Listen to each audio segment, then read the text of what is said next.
Hey mama, said the way you move, gonna make you sweat, gonna make you groove.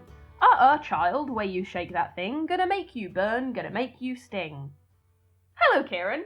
That's how we're starting. I don't know, I could use it. Welcome, friends, fiends, and everything in betweens. And let me tell you a tale of gods and goblins. This is a podcast exploring the bizarre and beautiful mythology, folklore, and fairy tales of the United Kingdom. We will share tales of fearsome giants, valiant heroes, witches and wizards, ghosts and ghouls, and fantastical fauna and flora.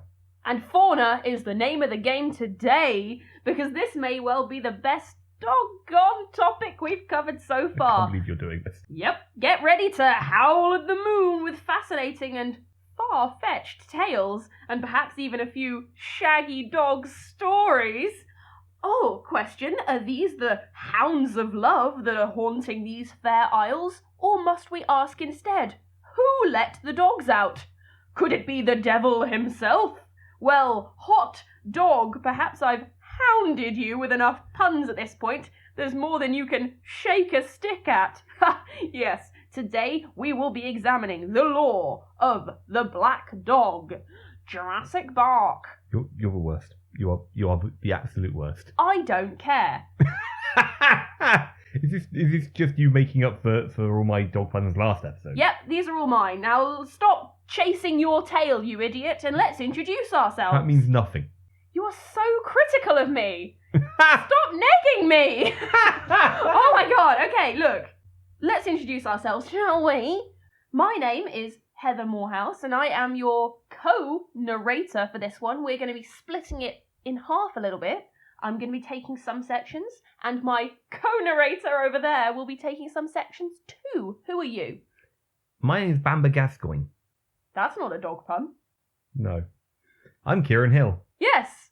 The lone wolf. Oh, and I'm a bad dog. No.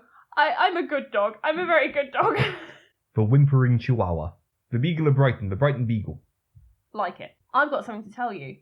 Ooh. Are you ready? I think I might be. It's spooky season. Ah! Yeah, exactly. It's the time to get spooky. It's absolutely freezing all of a sudden. The autumn equinox has occurred, and now it's cold, and that means getting all cozy inside and frightening yourselves with ghost stories that make you be frightened to go in the bathroom and look in a mirror. That sounds like a very personal experience. That's usually the bit that scares me. Okay, I thought I was going for something universal, but that's fine. In the podcast, we are going to be getting a little bit frightening, a little bit spooky. The bit that scares me is, after watching films, having to pass open windows in the dark. Yeah. I say open, I mean windows with the curtains open, not just opened up windows. Yeah, and because we're really tight, we have, no curtains in our house. Basically, every window you go past is uncovered, and as such, who knows what kind of scary faces could appear. We do have a massive, massive window just before the stairs. So if you want to go to the loo at night, you have to go past really big, completely unsheathed window. Scary. It is quite spooky. Yeah, we should probably put a curtain up. Wait, no, we shouldn't. We must embrace the spooky. What if some kind of zombies there? That would be cool. No? You know what? Sure. Yeah, okay. I really struggle to understand how people can be scared of zombies. Well, particularly if they're old school shambling zombies. They don't seem particularly frightening. But, maybe the more kind of modern, super fast, hyper strong zombies. I actually find the shambling ones scarier. They're more creepy, but they're less scary as in they're going to kill you. Yeah. I suppose it's the inevitability of this shambling zombie. No matter how far you go, eventually they will get there as well. The inexorable crawl of the shambling zombie. I hear they're metaphors. Are they a metaphor for capitalism? In some. Yeah, I suppose. They actually kind of were, weren't they? In Dawn of the Dead, yeah. That was the point, I think. Okay. Kieran has a degree in film theory. He didn't do a lot of work, but he's got one. It was a pity degree. The fact that I showed up in my third year was enough for them to go, he kind of tried. I spent 5 years studying film altogether to discover I don't really like watching films. So how have you been? I've been fine. I think I've Googled, can you die of tired, almost every day for the last 4 weeks. And the results? Inconclusive. inclusive. Nonetheless, I have been in high spirits regardless. I've been having a nice time watching the G1, the wrestling apex of the year. Mm-hmm. It's been very nice. We in fact woke up this morning, had a little lie-in, had a pot of coffee, a croissant, and watched some Japanese boys beat each other up, and it was a beautiful start to the day. You couldn't ask for more. There's a crisp wind in the autumn air, Japanese men are hurting each other, and I feel great. Speaking of escapism... I've been fine, by the way. Okay. How have you been? I've been doing great. I was going to say, just to let people know, ahead of getting into the episode, this is our third attempt at recording this one. First episode was delayed by construction work next door. Then, as we're getting in to the second time, so this episode is about black dogs, ghost dogs. I got a text as we were getting into the meat of the episode, say that my childhood dog had died. Yes. So this episode is dedicated to little Murphy. Rest in power, buddy. And what a bloody good dog he was. He was. Maybe there'll be a picture of him posted at some point on Instagram. Yeah? Oh, that'd be nice. Everyone should see what a cutie. Oh. So, where are we starting, Heather? Well, I think we should start with giving a little bit of an overview of what a black dog is in this context. This isn't just a dog that's black, of course. The apparition known as the black dog is one of the most prevalent creatures of folklore that inhabits the British Isles. They are spotted almost everywhere, and they have been spotted throughout many centuries. You could kind of say that they are a consistent aspect of the British subconscious. Since the beginning of the 18th century, to have a black dog on the back was a phrase that meant to be depressed or melancholic. And indeed, the famous British Prime Minister, Winston Churchill, famously used the phrase to describe his own mental health struggles. I can imagine having to carry a large black dog around on your back would lead to melancholy. Tiring, and also it's probably gonna hump ya. Yeah, it doesn't allow for much privacy either. Or freedom of movement. No. However, the origin of this phrase is rather more sinister. This demonic spectre in the form of a great black dog haunting you in the night would be enough to make pretty much anyone feel distressed. I mean, you're not wrong. I mean, perhaps we're just an unlucky people, as this ghostly hound has appeared to a great many unfortunate people throughout the years. As I previously mentioned, one standout aspect of the black dog myth that has been noted by many a folklorist is just how prevalent this apparition is throughout the area. Richard Jeffries, in Wildlife in a Southern County, notes, the black dog has perhaps more vitality and survives in more localities than all the apparitions that in the olden times were sworn to by persons of the highest veracity. They may still be heard of in many a nook and corner. And in English fairy and other folk tales, Edwin Sidney Hartland similarly calls attention to how commonly the idea of these spectral black dogs has been believed even by minds sceptical of other folkloric creatures and concepts. He says they seem to occupy a distinct branch of English mythology. They are supposed to exist in one form or another in almost every county, and few kinds of superstition have more strongly influenced the credulous mind. I do like how in a lot of these old folklore texts from the turn of the century, how often the writer will be like, here's a story that was related to be by someone who's very, very honest and super, super smart, as if they have to preface it by going, so it's probably real, as if we're not just reading it because it's kind of fun and interesting. I've got a couple of those coming up in later bits. Like there's one that like really goes to lengths to go, oh, he was a soldier and he had risen very high in the ranks and he was quite old, so he must have really known what he was talking about. Yeah. Which is why he's going to tell you about a ghost dog that kills people through fright. Ooh, spoiler. I've also noticed the myth of the large cat seems to be as prevalent. Like almost every county I've ever lived in has had some sort of mythic large cat roaming the countryside. It's almost like we've only got like two animals. Yeah. Any time like a farmer sees a shape in a distance, like, my God, that must be a giant cat. I mean, in fairness, I am a cat owner and always have been, and pretty much any time I see like a bag on the floor or a jumper or a shoe or a bowl in the corner, I'm always like, oh, it's the cat. No, yeah, I'm exactly the same. So I think, you know, if your brain just sees a blob, you're like, probably an animal. Isn't that your house? No. No, that's a dog. Oh, it must be from the pits of hell. That's sulphur! Your house is on fire, Jeff. No. I'm credulous. I am a man of the utmost veracity. Look at the many books and whiskey I carry in my arms. Okay, so, as tales of black dogs are such a frequent occurrence in British folklore, we are fortunate in having tons of accounts of these creatures at our disposal. Very handy for us. And there are so many, in fact, that folklorists have been able to put these stories and anecdotes into distinct categories and pick out some of the most common recurring traits. From the most obvious, for example, it looks like a big dog that's black, to some a little more otherworldly. But let's commence with the broad categories that have been ascribed to these hounds. Expect some overlap, of course. It can never be totally simple. There's always variants and contradictions. But for my convenience and your convenience, let's organise things. I do like to be organised. Once again, Edwin Sidney Hartland, in his English Fairy and Other Folk Tales, published in 1890, wrote, according to popular psychology, making it a bit scientific there, the subject may be divided into 3 parts. 1, black dogs, which are really fiends in the form of dogs. 2, the spirits of evil persons who, as part of their punishment, have been transformed into the appearance of dogs. Or 3, evil spirits that, to mimic the sports of men, or to hunt their souls, have assumed the form and habits of hounds.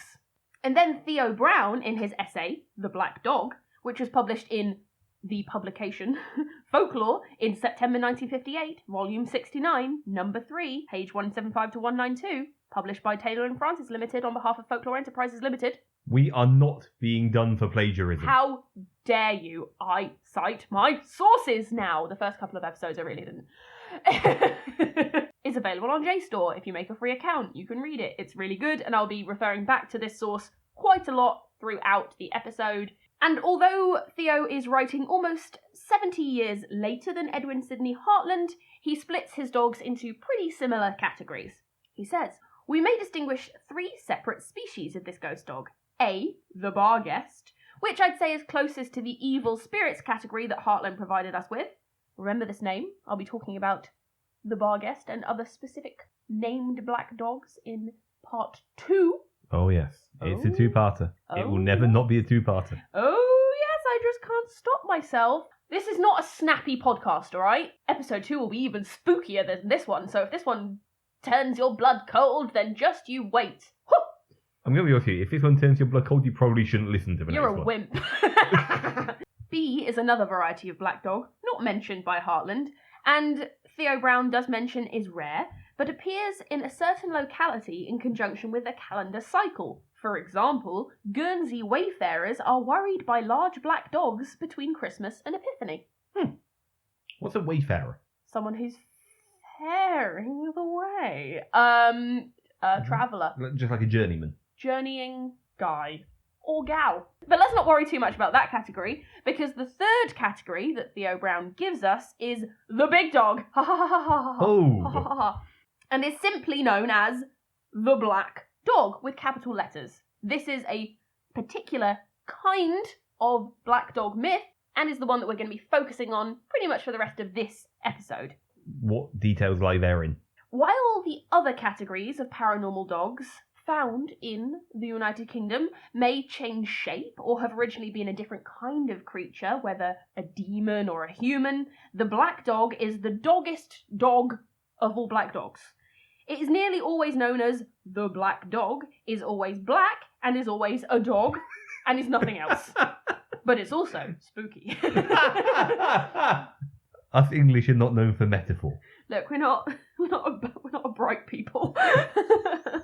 Indeed, Hartland mentions that in almost every county there is a popular belief in a spectral dog, which, although slightly varying in appearance in different parts, always bears the same general characteristics.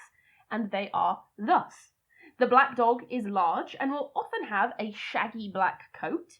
It will at times look like a normal breed of dog, resembling a retriever, a setter, a shepherd dog, or, and this one, I don't know, maybe reflects the time, a terrier.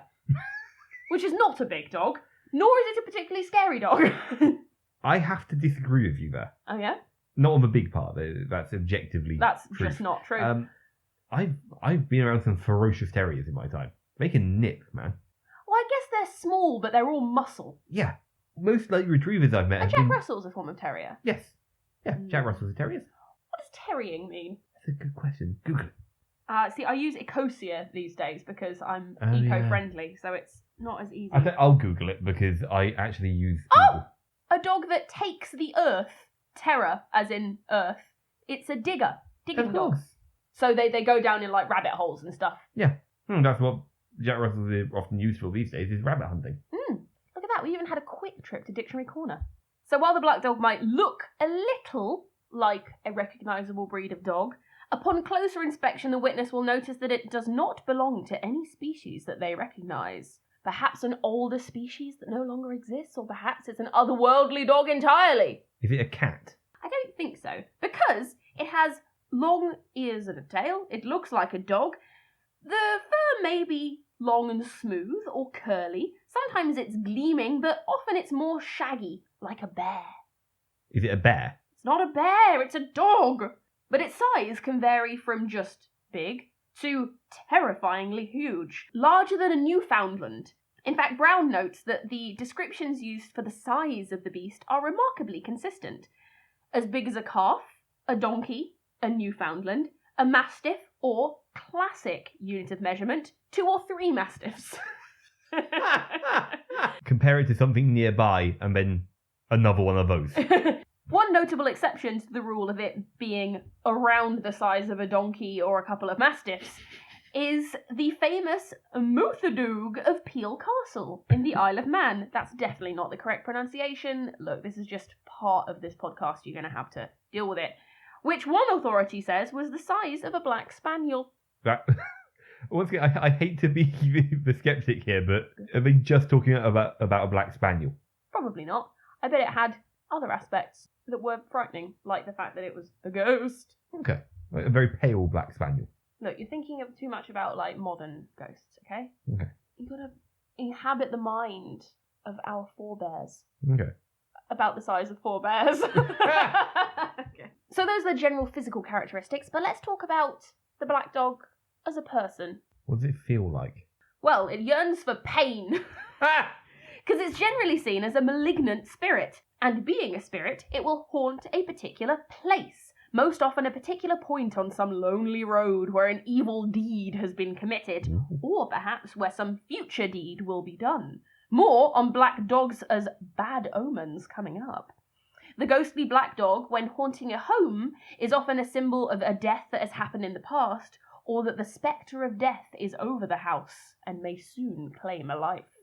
You are stealing all my best stuff here. No, I'm wetting their whistle. I mean, that's all I've got 2 sentences. So that's what the general idea of the black dog is. But Theo Brown, being a thorough folklorist, didn't stop there. He provides us with a lovely survey of some of the most common variations in those characteristics. Shall we have some variations amongst individuals? Do let's.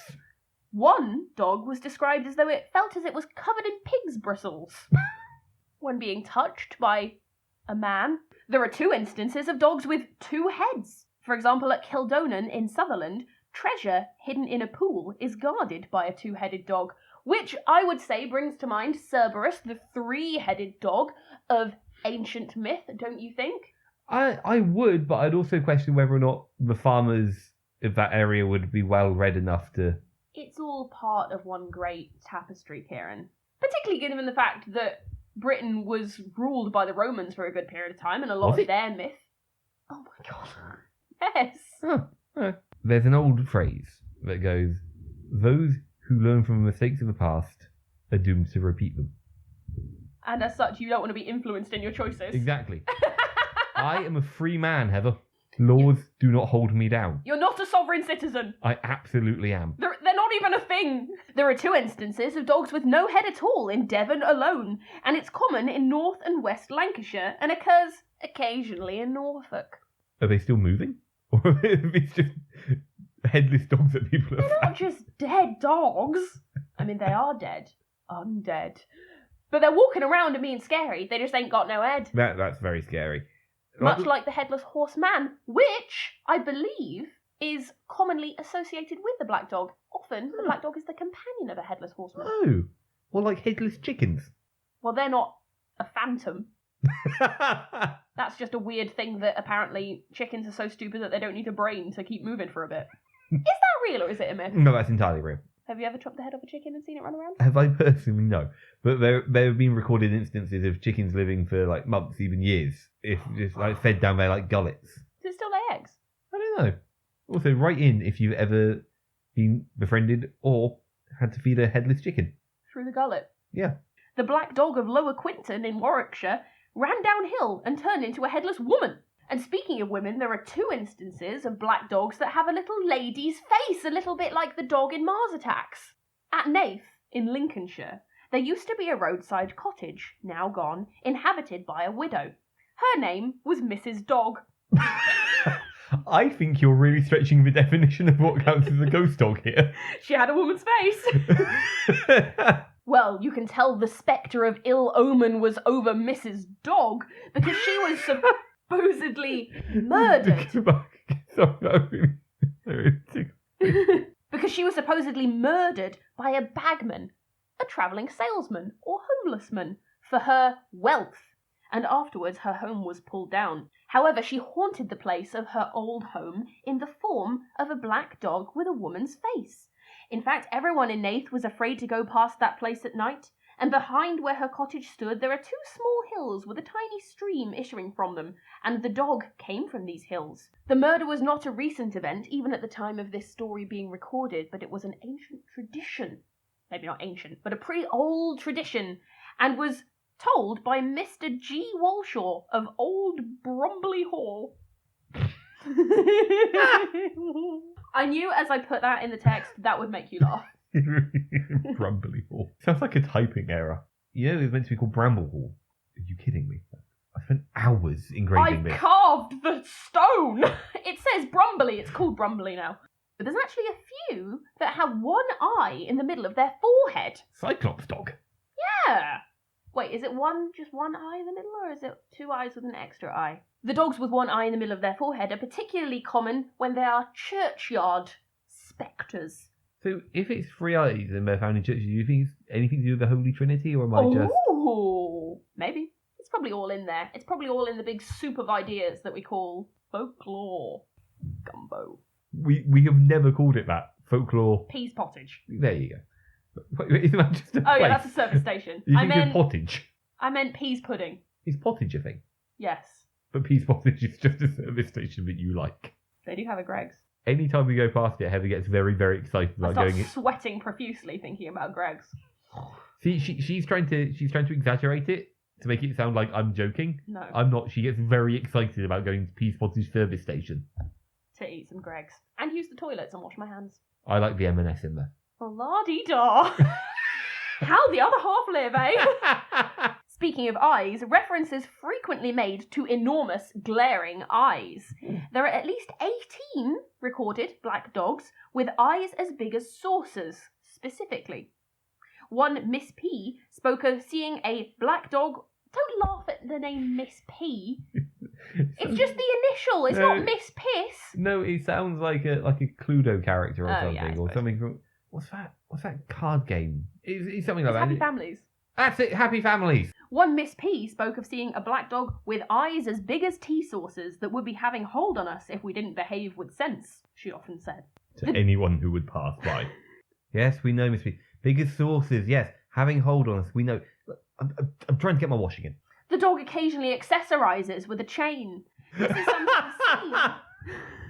is sometimes seen or heard. It is also often described as darker than the night itself.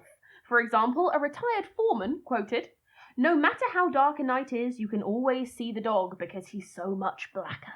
Ooh. Which I really enjoy that visual idea of the shadow in the darkness. And when it comes to attributes, there are also a few common variants. We've seen a few examples of the dog swelling up.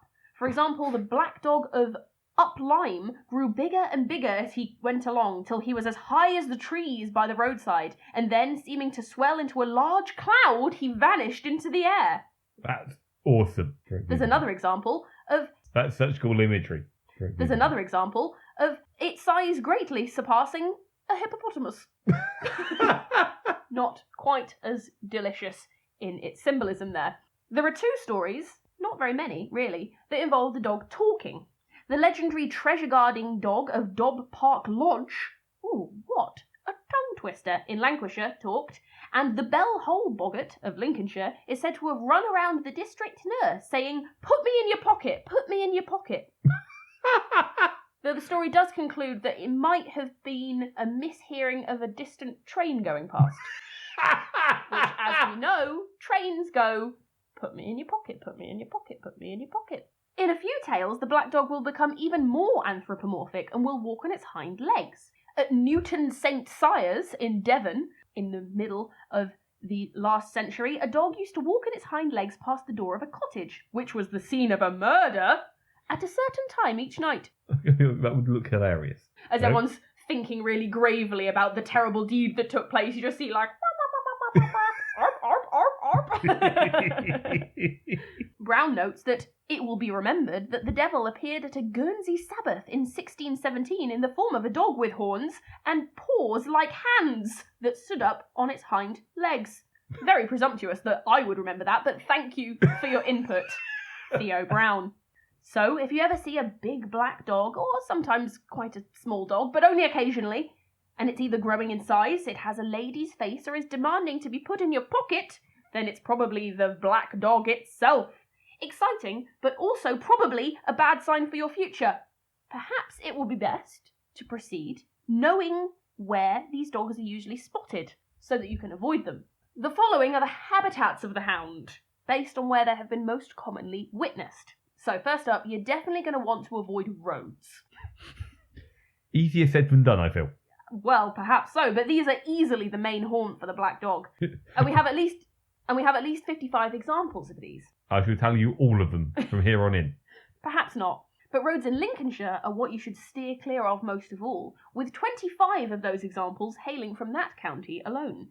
A great many of these accounts were recorded by the folklorist Ethel H. Rudkin, who wrote an essay also called The Black Dog, which was published in Folklore in June 1938, volume 49, number 2, pages 111 to 131. And she is quite clear on the matter. The black dog walks in Lincolnshire still, and there are a number of living people who have seen him, heard him, and even felt him. The people who can supply these details are of hard-working, normal, strong-minded type, who can tell you quite truly and simply what they have seen, because there is no doubt about it in their minds. They know that what they have seen is not a real dog, they will tell you as much, but should you cast the slightest doubt on the story, you will find your source of information suddenly dried up. Perhaps it is because I have seen the black dog, she says, and can therefore believe that the narrator has also seen him, that I have been able to get such good first-hand stories. Also, I was born at the right time, i.e. in the neighbourhood of midnight, so should be able to see things. It goes a bit off the deep end there, doesn't it?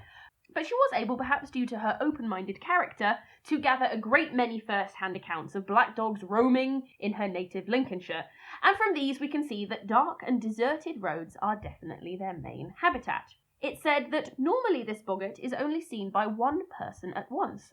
Of course, as we have spoken, a boggart is a malicious spirit, fairy, they're all more or less synonymous. It's very often spotted when walking along the very lonely stretch of road up to Kirton, Kirton, and is described as being a very large black dog. Also, the road up to Moortown Hall is haunted by this dog. He always appeared in the hedge at the same place. He made no sound, but was sometimes seen as a shadow, and sometimes he was felt to be brushing past one's legs. So you might be thinking, sure, the trick is to avoid roads in Lincolnshire at night time, right? But alas not. The black dog can appear in all areas and at all times of day. Rudkin relates another tale for us, that one evening during the discussion after a lecture that she had held, the black dog was mentioned, because he has often been seen at Bell Hole, which we mentioned previously, a farm about a mile west of the town. As these stories went on, the genial schoolmistress from Manton became very grave, and whispered these words to Ethel. "Does it mean anything if you've seen the black dog?" She looked rather alarmed, but was relieved when I assured her that in Lincolnshire no harm ever came of seeing him. "That's all right then," she said, "for I often see him when I cycle back to Manton alone after a lecture.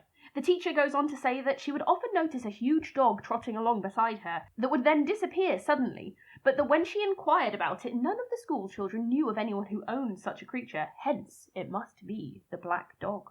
We have 6, also, that guard treasure sites, which, while seeing the black dog probably means something bad is going to happen, there's also a good thing on the cards in that you might have just found some treasure.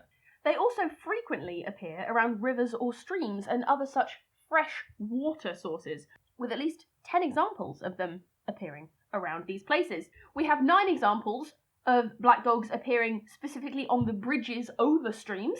We have several in or around wells, including the ancient well known as Bubbling Tom at Hibblestow. We have 6 that appear next to ponds, so it's not always moving water. In my experience, it'd have to be a ghost dog to be on a bridge. Every dog I've ever had has hated crossing bridges. Sometimes the aforementioned treasure is supposed to be in that particular pond, or otherwise, Theo Brown notes, it's just a convenient landmark. So, we've got roads, we've got water. Sometimes they also haunt fields, which is less specific, with barely a landmark to help. Sometimes they pop out of a gap in the hedge. We have quite a few, at least 5, that come out of, live in, or return to underground places. For example, the Lincolnshire trash skriker sinks into the ground with a strange noise. And could be. That's the noise it makes when it goes into the ground. Yaha! That's a Korok. You found me. Thinking Koroks again, aren't you? No, I'm not. I'm thinking about Mrs. Dog, previously mentioned. As we remember, she seemed to emerge from the hills beside her old cottage. Often also they're spotted near trees, although this may be due to notable trees being good landmarks when you're recounting your story. Elms, ashes, willows, and ancient thorn trees at times marked parish boundaries. Sounds unrelated? I'm getting somewhere. Our good friend Ethel Rudkin, born at midnight, you know, so she can see things, does note that parish boundaries are a recurring feature in these Lincolnshire dog spottings. Does that sound weird? Does that sound wrong? I think it sounded like you were just talking about people who are spotting doggers. Oh, no. In Thorn St. Margaret in Somerset, there was a tradition in which every year the churchgoers would drive the devil down to the river parish boundary. Ooh. The devil was said to be in canine form. Did they just chase a dog and drown it? They didn't not do that. So, there are also many more places that they appear in besides, but with trees, boundaries, streams, roads, night and day, all included in potential places where you could be set upon by this beast, it's starting to look like pretty much anywhere in the British landscape is at risk. No wonder so many have witnessed the black dog. You use the word set upon, and I think that's really interesting. It's something I've only really just come to realise. But in almost all the stories I've come across, like the spectral dog, the black dog, is fairly benign unless you act first. Yes, that was something that I had noticed as well. In a couple of the sources that I was looking at, it suggested that the purpose of the dog somewhat defines whether it's good or bad. Like, if it's a guard dog, it's gonna be pretty mean to robbers and other such miscreants. Whereas if you are nice to it, it's perfectly fine. Kind of like real dogs. As well as being very prevalent in British folklore, the role of the black dog seems to vary. Goes from general boogeyman to a portent of death to, in fact, and we'll get into this next episode, the devil himself. So we've talked about the general characteristics of these spectral dogs. We've spoken about where we can find them. But would you like to take us a little bit further into the bowels of these spooky dogs? I'm going to show you the guts of these dogs. I'm going to relay a couple of stories specifically relating to ghost dogs, possibly the most prevalent of the substrata of the black dog. And we are going to start with a tale from Edwin Sidney Hartland, friend of the podcast, and his book, The English Fairy and Other Folk Tales. The Isle of Man plays home to Peel Castle. Peel Castle plays home to the mouth dog, the Moofdoog. The Moofdoog, or whatever it is, Yes. The one that we were talking about earlier from the Isle of Man that's possibly the size of a spaniel. Yes. It was seen in every room of Peel Castle, but its presence was especially known in the guard chamber. Here, as soon as candles were lighted, it used to go and lie down before the fire in the presence of soldiers, who became so accustomed to its appearance that they lost much of their awe which they first felt at its presence. I love that they've just got bored of it. Yes. And I think this is something kind of exemplifies the spectral dog a lot, is that villages come to just know it after a while. But knowing its malicious character, they never ventured to molest it, till one of them, in a drunken fit, swore that he would try whether it were dog or devil to molest the dog. As in harass it? I'm going to say yes. He made his trial and was instantly sobered, but rendered speechless. He lived only 3 days afterwards, and then died in agonies more than is common in a natural death. Oh. I've heard this attested, says Mr. Waldron, by several, but especially an older soldier, who assured me that he'd seen it oftener than he had hairs on his head. Well, there you go. Though, I'd like to point out at this juncture, we do not know how many hairs that old soldier had on his head. That's a good point. He could have been a bit of a Homer Simpson type. Yeah. I've seen it at least thrice.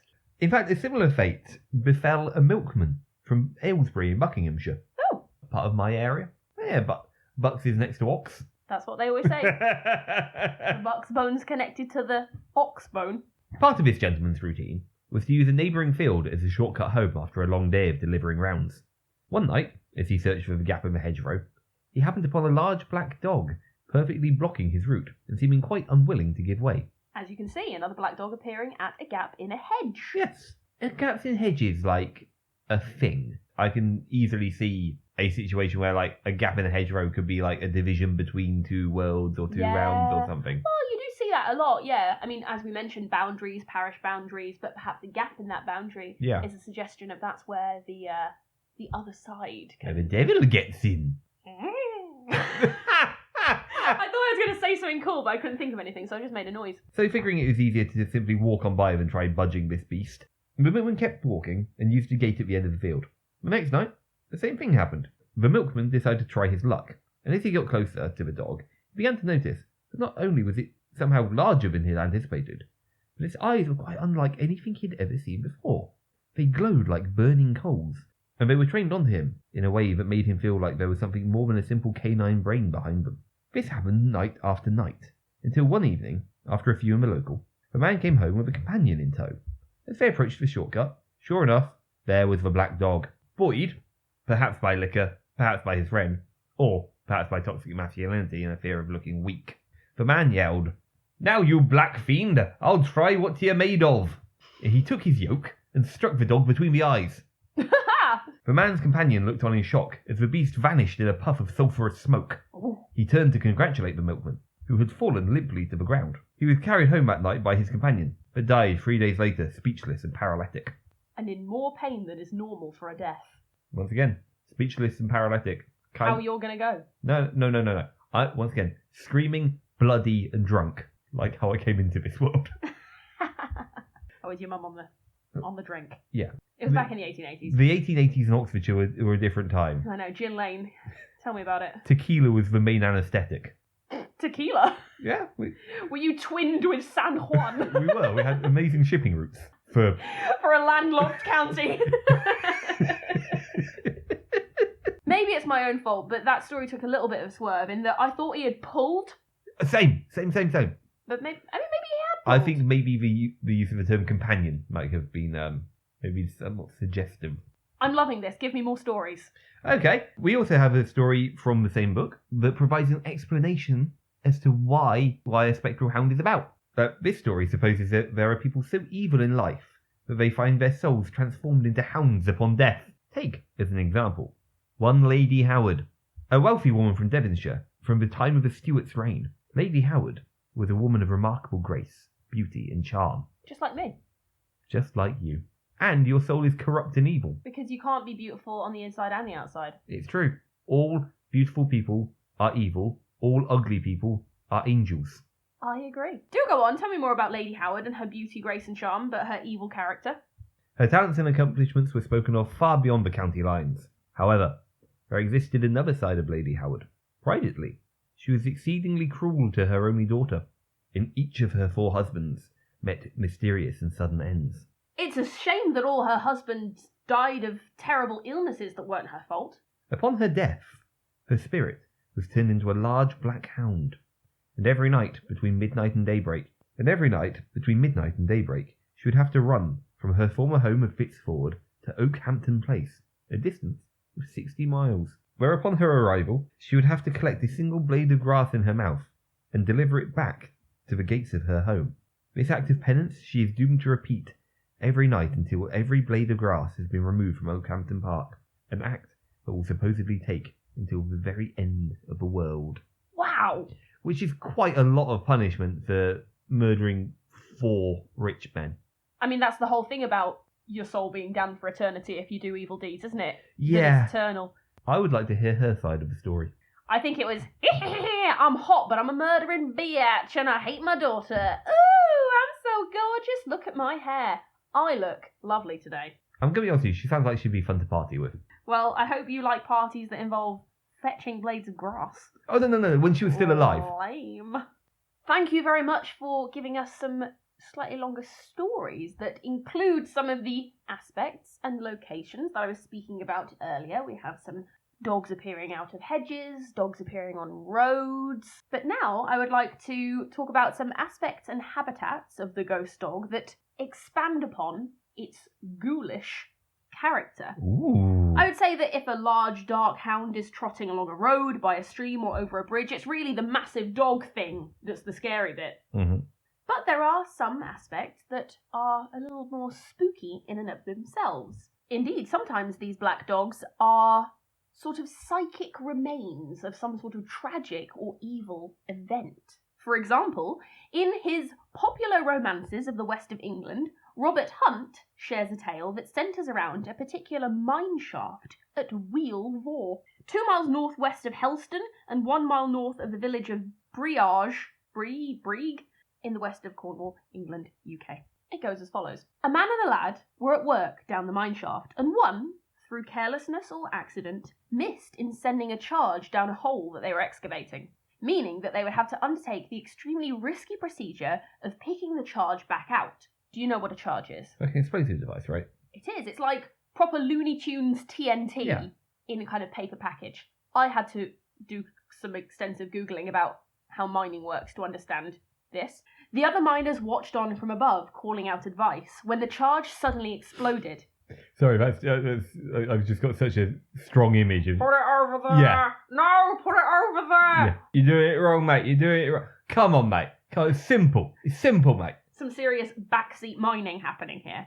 But unfortunately, the charge exploded, and the 2 men were thrown upwards in a huge plume of flame. Told you I was wrong. And in the choice words of Robert Hunt, the remains of the poor fellows were found to be shattered and scorched beyond recognition. Jesus. When these men were brought to the surface, the clothes and a mass of mangled flesh dropped from the bodies. And then, to spare the feelings of the relatives, the grisly mass of their remains were swiftly shovelled into the furnace. I thought you were going to say we were just blown up again.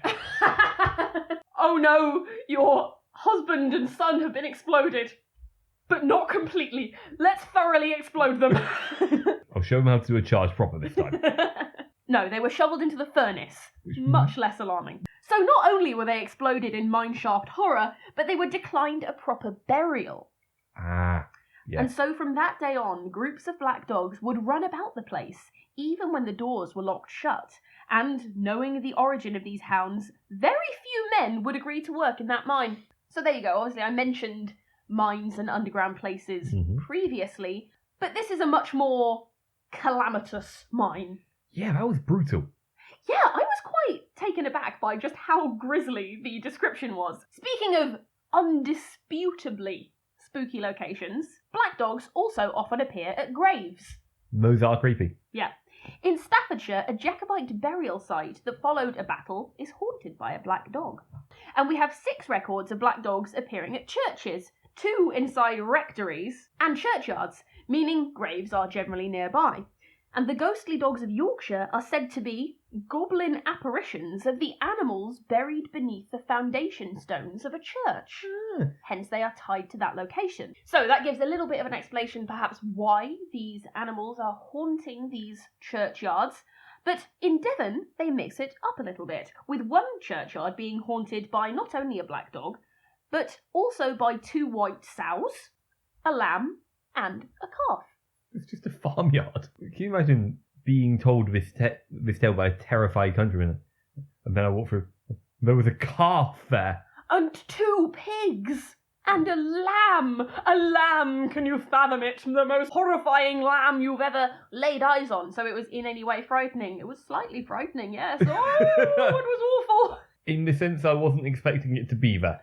It startled me. I'm not going to lie. I jumped. Less common than appearing at churchyards, but even more ghoulish, we have a handful of black dogs that appear at places of execution. Ooh. The place at which the gallows once stood at Tring in Hertfordshire yielded a black dog spirit, but it is unclear which person in this dark tale the dog sprang from. A man falsely accused a woman of witchcraft in 1751. It was all the rage at the time. And so she was drowned as a punishment. Did you know they were usually drowned, not burned at the stake? I'm sure Or hung. everyone listening to this already knows that. I believe in Germany they were fairly commonly burned. In England they were most commonly drowned. In America they were most commonly hung. Takes all sorts. I might be wrong about Germany. This poor woman was accused of witchcraft and she was drowned. However, it became clear afterwards. As it probably was in most cases, it became clear afterwards that she had been an innocent, and she wasn't in league with Satan at all. So, as recompense, the man was hanged upon the gallows. You know what, I'm going to say quite rightly so in this case. Then, the black dog apparition started appearing not long afterwards. But, do we know if the dog is the ghost of the woman who was drowned or the man that was hanged? I'm going to suggest a theory here. Oh yeah, go for it. I think it's more likely to be the man who was hanged. Why is that? Because it seems that the spirit of a black dog is often more a thing of punishment. Yeah, that's a good point, actually. That is a good point. Mystery solved, sign seal delivered. Thank you, Kieran Hill. Another such place of execution that has a black dog story attached to it is one shared by Ethel Rudkin. She was born at midnight, you know. She can see things. And it tells of a black dog at the beheading stone at Stirling Castle, where beheading took place in Stirling. Castle. At the castle. However, their connection to places can also be a little bit more benign. While still ghostly, they are often spotted at the boundaries to towns, such as Aberystwyth and St Austell, Winchester, Norwich, Newcastle, York, and Wakefield. In fact, some early writers on the topic believed the Barghest, the name of a particular type of black dog, which I will discuss further in episode 2, derives from the words burg ghost or town ghost, which suggests that they may even be guardians of these cities. I am sure that most people who have pets will have seen them suddenly jolt up and stare into the distance, or at an utterly unremarkable corner with a look of wild-eyed horror. I'm sure that a good portion of those people would have then joked that, they must have spotted a ghost. We have never done this. We do this all the time. Well, we have a number of stories in which the black dog will interact with real dogs. So, in these instances, perhaps they really did see a ghost. So do you think that's what Sputnik's seeing every night? Yeah, she's seeing demons, she's seeing dogs, she's seeing all kinds of horrors that are just in the wall. Why doesn't she do anything about? She's just pointing them out. She's not our saviour. Once, a small dog from Lincolnshire was frightened by a large ghost dog that couldn't be seen, but was felt by its owner. A tough black mastiff from Pembroke came face to face with a dog similar to itself in stature and fled in fear. Was it a mirror? Well, maybe that dog was the size of 2 or 3 mastiffs. 2 small ones tied together. One tied to the back of the other one, so its legs are just like in the air. My God, it's some sort of spider. It's got 8 legs and it's awful. It was once a folk belief that most dogs hated black dogs of their own species, let alone if they're ghost dogs. Are dogs racist? Perhaps. I'm not touching this one. Are our furry friends aware of the ill fortune that will be wrought upon their humans if a spectral black dog appears? Almost certainly. I think you're editorialising. But when it comes to dogs as signs and portents, Kieran has something to tell us. I most certainly do. As well as being spooky stories to try and ward your sprog away from touching the foaming-mouthed mutt that hangs around the back of a butcher's, tales of dogs have often carried with them omens and signs that point towards future events. It was believed in Branston, home of the pickle, Lincolnshire, that should an expectant mother happen across a black dog, then she would certainly bear a boy. In Oxfordshire, a dog coming in between a bride and groom on their wedding day was a surefire sign that the marriage would be a short one, while in Norfolk, there was a belief that the sight of a lone, large, snarling black dog in one place would signify that a violent crime would shortly take place there. Friend of the podcast, Lady Francesca Speranza Wilde, mentions in her indispensable book, Ancient Legends, Mystic Charms, and the Superstitions of Ireland. You don't necessarily have to be so sycophantic to all these dead authors that we're using. Am I being sycophantic? You said that she's our friend and that her book is indispensable. You have practically filleted Wirt Sykes on this podcast. And I'd do it again. Admittedly, it is a very good book. I'll grant you that. Thank you. And what does it say within it, pray tell? But the name of the cry raised at a funeral, a cane, or keen, is derived from the word for dog. She says, this doleful lamentation was also common to other nations of antiquity, who, with dishevelled hair and mournful cadenced hymns, led on the melancholy parade of death. Thus, the Trojan women keened over Hector, the chorus being led by the beautiful Helen herself. The howling of the dog was considered by these nations as the first note of the funeral dirge, and the signal that the coming of death was near. She goes on to explain that should a dog be heard howling outside an ill person's house, then it was not uncommon for all to give up on the survival of the afflicted one, though this could be hyperbole. It's just a bit OTT is all, Yeah. but I like it. I mean, I've noticed her stuff often runs slightly OTT. She's prone to drama, but she did obviously call herself Speranza. Yes. Did she call herself that? I think she was just called Francesca Wilde, and she put Speranza in. So she's one for the theatrics, for sure. I mean, I wouldn't mind calling our child Speranza. We're not going to have a child. We can call perhaps another pet it. She goes on to say, this strange superstition concerning the howling of dogs, when, as is supposed, they are conscious of the approach of the spirit of death, and see him though he is shrouded and invisible to human eyes, may be found pervading the legends of all nations, from the earliest period down to the present, for it still exists in full force amongst all classes, the educated, as well as the unlettered peasantry. And to this day, the howling of a dog where a sick person is lying is regarded in Ireland, in all grades of society, with the pale dismay of a certain sign of approaching death. Perhaps among the odder examples of dogs as portents of death are a variant of the wild hunt mythology. Do you know much about the wild hunt? We've spoken about it a little bit in the past, haven't we? It's more of it comes from the Germanic tradition. Yeah.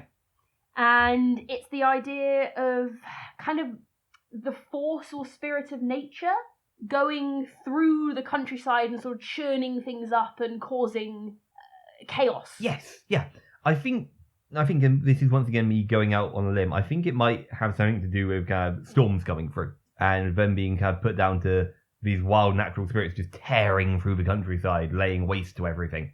Yes, we talked about it in the past, yes, I remember now, when we were talking about the unseelie, Yes. the evil fairies, or at least the more malicious fairies, going through the countryside and churning things up with these winds and blusters and noises and howls when they're on their hordes. Yes, there's amazing traditions surrounding it that involve lots of feasting and going from house to house, kind of like a wassail. Oh, so you're being the wild hunt? Yes, yeah, I think it's like groups of young men would do it. And they'd like kind of terrorise old folk who wouldn't give them stuff. Lads on tour! Kind of that, yes. This sounds awesome, and I want to talk about it more because I'm hype. Yeah, no, it's really fascinating. It's something I'd really like to get into. But you're saying that this example links in with that, which makes sense. If it's a wild hunt, dogs are involved in hunts, of course. Exactly. In the north, they are Gabriel's hounds. In Devon, the whisk, the yeaf, or heath hounds. And the Cornish refer to them as Dando and his dogs. Or, and this is my favourite, the devil and his dandy dogs. Ah, it's so good. They are said to be large black dogs with eyes of fire and coated in blood. They float overhead, are often invisible, and emit awful sounds above those whose end is coming near. They've got flaming eyes, they're black, they're covered in blood, but you can't see them. Yes? What? What of it? What? Are you going to doubt the devil and his dandy dogs? I would never doubt the devil and his dandy dogs! In fact, I think I can hear one right now. That's a plane. Or is it the devil and his dandy dogs? I think you're close-minded, Heather. No, I was born around midnight, and so I can see things. Were you? I don't know. I have no idea, do you? I don't know. I was born on the 2nd of July, if anyone would like to send me a birthday card when it comes round. In the following poem, provided to Hartland by one Mr. Holland of Sheffield, Edwin Sidney Hartland. that's the one, The one and only. we see the legend as told in Yorkshire. Oft have I heard my honoured mother say, how she hath listened to the Gabriel hounds, those strange, unearthly, and mysterious sounds, which on the ear through murkiest darkness fell, and how, entranced by superstitious spell, the trembling villagers not seldom heard, in the quaint notes of the nocturnal bird, of death premonitioned, some sick neighbour's knell. Premonitioned. I know. Little bit suspicious. Death premonitioned. Sorry, go on. Of death premonitioned, some sick neighbour's knell. I too remember once, at midnight dark, how the sky yelpers startled me and stirred. How these sky yelpers. How these sky yelpers startled me and stirred my fancy so, I could not have then averred. A mimic pack of beagles loaded bark, nor wondered I that rustic fear should trace a spectral huntsman doomed to that long, moonless chase. Even Wordsworth himself had a few lines in regards to the dandy dogs. He rhymed, he oft times will start, for overhead are sweeping Gabriel's hounds, doomed with their impious lord, the flying hart, to chase forever through aerial grounds. Oh, that's much more exciting than a flock of lovely daffodils. Maybe they're chasing the daffodils. So yeah, crazy, flying, invisible, bloodied dogs who chase you down if you're gonna die. That's some metal shit, man. Much more frightening than just, tuberculosis getting you. Of course, this being folklore, there exists more than one idea about the man who leads the dogs on their hunt for the souls of the soon-to-be damned. But tell me, who is leading this pack of fearsome hunting dogs? One popular tale from Cornish folklore, written by Robert Hunt in his Popular Romances of the West of England, as previously mentioned, can perhaps shed some light on the origins of Dando and his pack of hounds. So before we were talking about the devil and his dandy dogs, but this is Dando a character?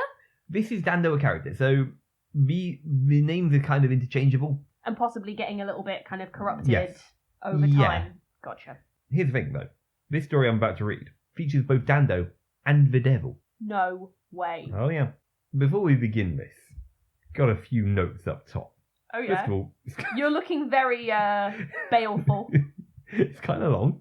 Does it not make a lot of sense? Doesn't necessarily make a lot of sense. I'm not entirely sure it's meant to be in this episode. But I loved it, so we're going to use it. There sits, nestled in the Cornish countryside, the picturesque village of St. Germans. I thought maybe St. Germains, but no, it's definitely St. Germans. St. Germans! Where once lived a priest who was not quite as holy as one generally expects. It's normally at this point in a story that we go into detail on the brutal, sadistic or perverse practices of this priest. Not so with Dando. His proclivities were not violent. No. Dando just loved to party. Far from being unpopular, however, the residents of St. Germans were ecstatic with their holy man, indulging far beyond the limits of good living. Dando was often quite blind to the sins of his parishioners and would freely and happily forgive all who sought confession. I think he sounds great. Right? Just a partying priest who's just like, yeah, you're all good. Don't worry about it, you're forgiven. Murder? Absolved. Go for it. Thievery? Who doesn't? Actually, Dando, that's my wallet. Don't worry about it. Have some mead. Old age did little to quell Dando's appetite. After all, as a man increases in years, he becomes more deeply dyed with the polluted waters through which he may have waded. And Dando was no exception to this. On the contrary, old age seemed only to bolster Dando's indulgences. The old priest was a remarkable huntsman, and used his ample free time to gallop across the county in search of game. And when he and his faithful hounds, there they are, found their target, the concept of property was one entirely lost to this corpulent clergyman. Neither rose garden nor desperately needed crops were heeded, and many curses were levelled at the priest, quietly. He was, after all, still a man of cloth.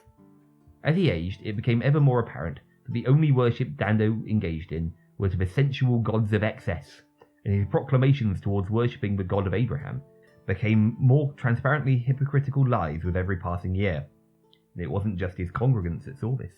You see, the devil himself kept a careful eye on his prize.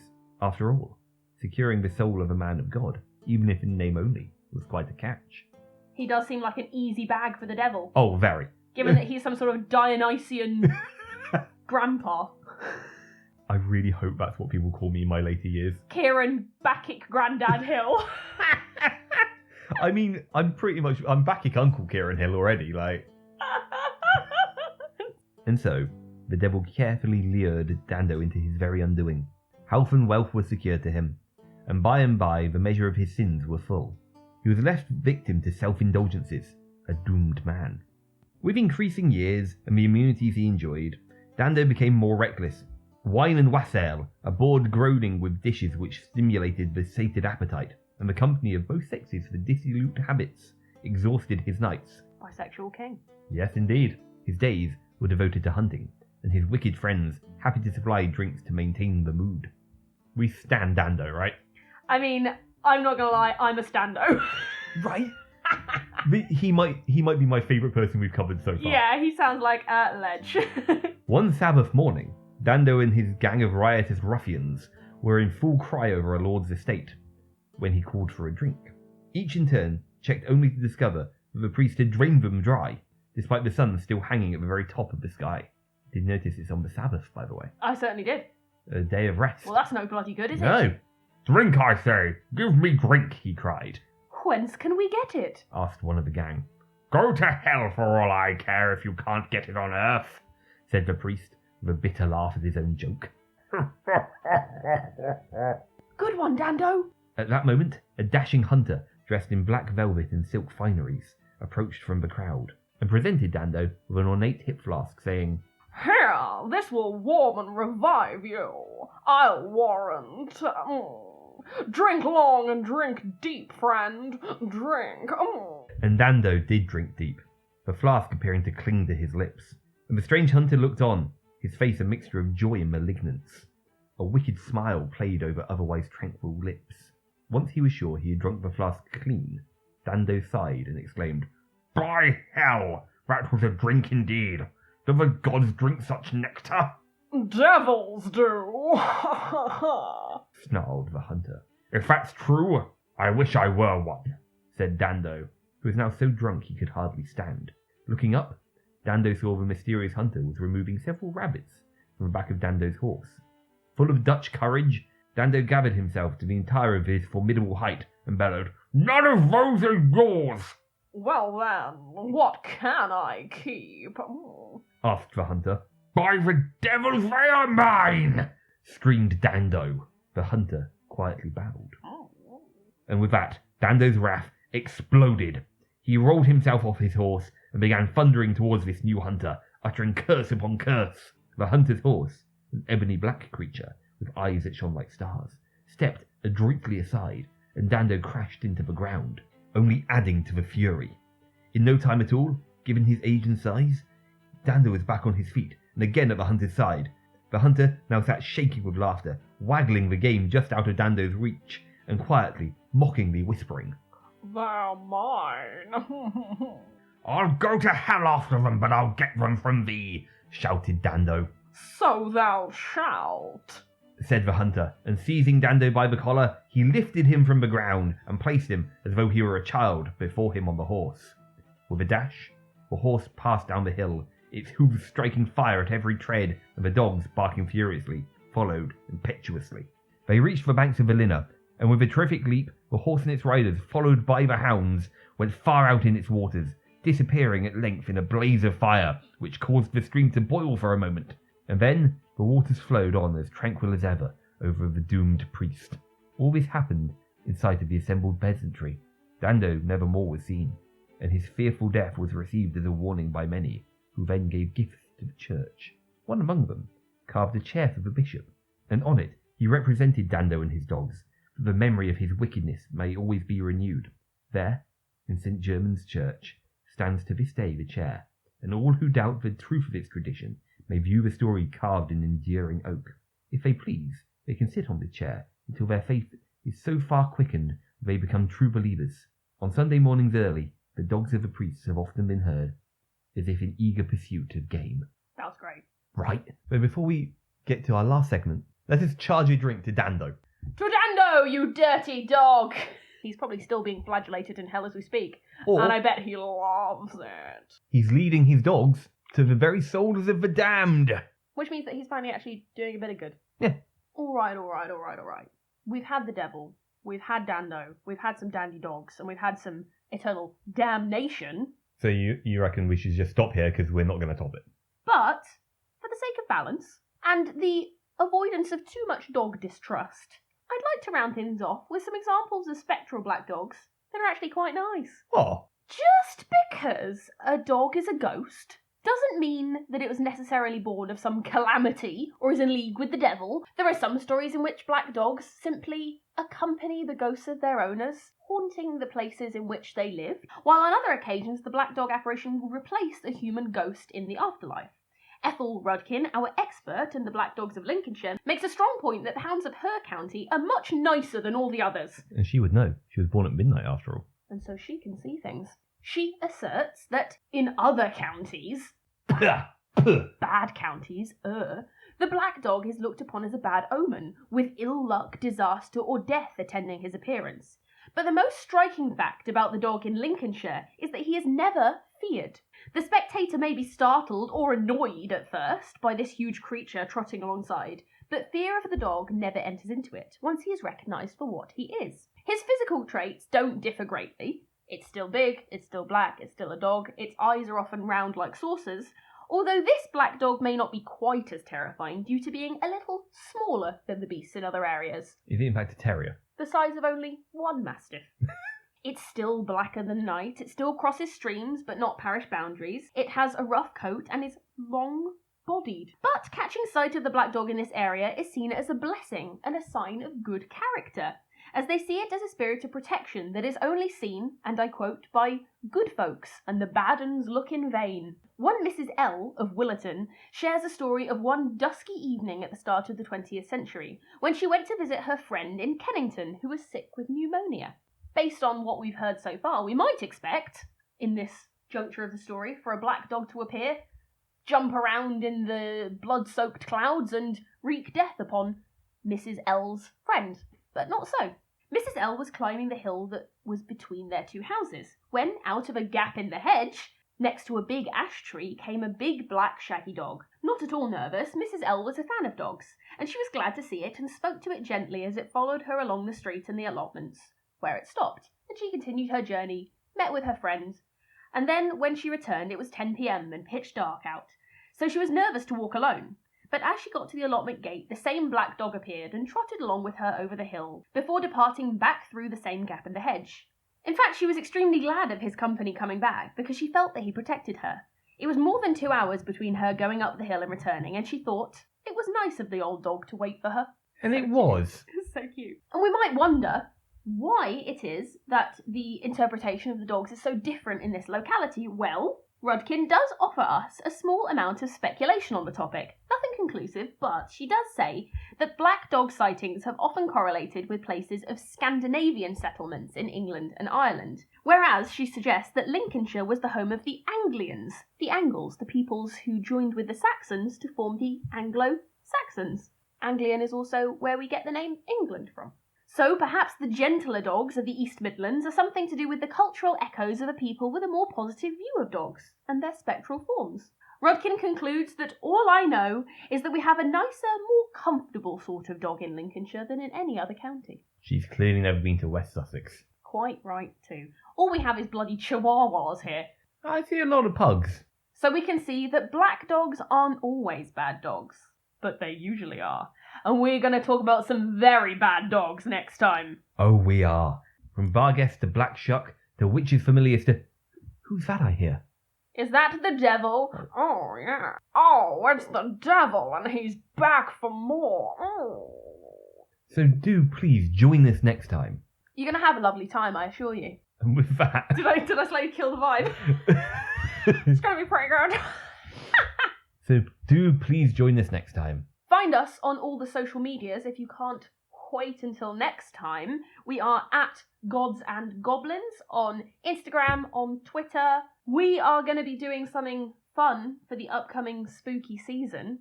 It's almost October, a chill is in the air, and we bid you to join us on watching 31 movies for every day of October. Correction, we'll not be watching 31 films every day.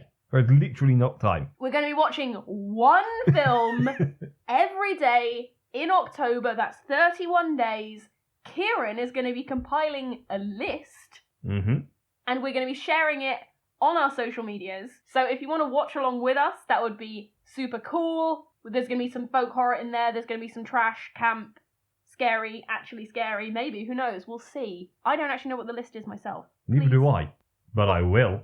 As you might be able to tell, we like Halloween a lot. If you want to read any further about any of the sources that we've covered, there will be a bibliography in our show notes, which will link you to all of the sources. Once again, thank you very much for listening. We really do appreciate it. We've been having a lovely time. We look forward to joining you next time for Dogs Part 2. And all that's left to do is say a goodbye from me, Heather Morehouse. And a good tidings and good riddance from me, Hogboy Kieran Hill. Circling it back. Goodbye, goodbye, goodbye. We love you.